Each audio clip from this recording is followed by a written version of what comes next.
The tycoons of social media have to stop pretending that they're friendly nerd gods building a better world and admit they're just tobacco farmers in t-shirts, selling an addictive product to children. Because let's face it, checking your likes is the new smoking. Philip Morris just wanted your lungs. The App Store wants your soul. There are 2 billion people, more than 2 billion people on Facebook. That's more than the number, it's about the number of notional followers of Christianity. People check their phones 150 times a day, the millennial sort of audience.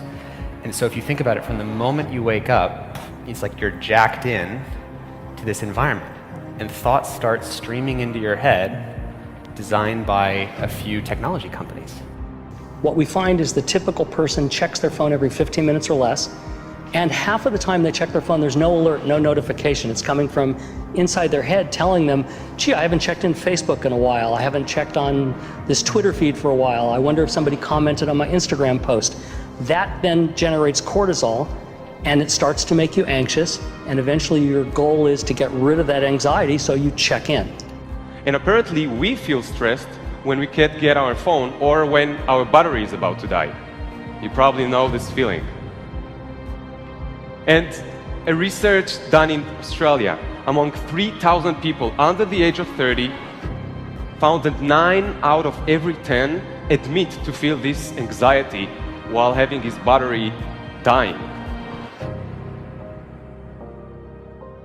Steve Jobs revolutionized the entire world with the iPhone, and he never let his children use it because he did not want them dependent on technology. Right now, an infant is getting their first laptop that's soft and squishy and makes noise.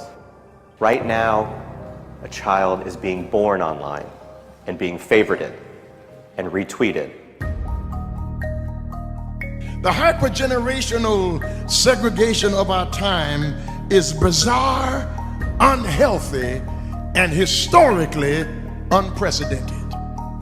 You've never seen the like of people sitting at a table in a restaurant not talking to each other because they're texting and using their Facebook and Instagram and Twitter, and they are at the table and don't even know each other. In the house and can't even talk to each other. And the pressure that's on us to be like everybody else is so great that everybody tries to live like they're in a reality show. As a culture, we don't have enough in common anymore.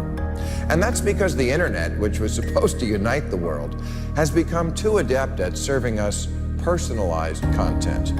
Do you know what I saw on Yahoo's front page this morning? No, you don't, because mine isn't the same as yours. People get news feeds now that just spit back customized stories based on what we've clicked on in the past. We are great consumers, but poor producers. We will buy what we can't afford with money that we don't have to impress people we don't even know, trying to be like everybody else. Get off of Facebook and put your face in a book. Right now, a teenager is photoshopping their selfie because as a society, we're telling them they're not good enough. Right now, influencers encourage narcissism without knowing the breadth and depth of their impact on their audiences.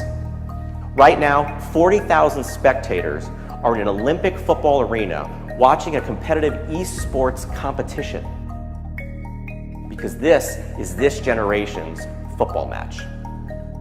There's always this narrative that technology is neutral and it's up to us to choose how we use it. This is just not true. Technology is not neutral. It's not neutral. They want you to use it in particular ways and for long periods of time because that's how they make their money. You don't realize it, but you are being programmed. It was unintentional, but now you got to decide how much you're willing to give up, how much of your intellectual independence. If you feed the beast, that beast will destroy you. If you push back on it, we have a chance to control it and rein it in. And it is a point in time where people need to hard break from some of these tools and the things that you rely on. The short-term dopamine-driven feedback loops that we have created are destroying how society works. No civil discourse, no cooperation, misinformation, mistruth.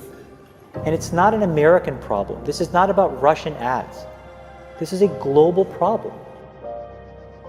I challenge everyone to try going 1 week without social media. Don't let your phone and social media control you.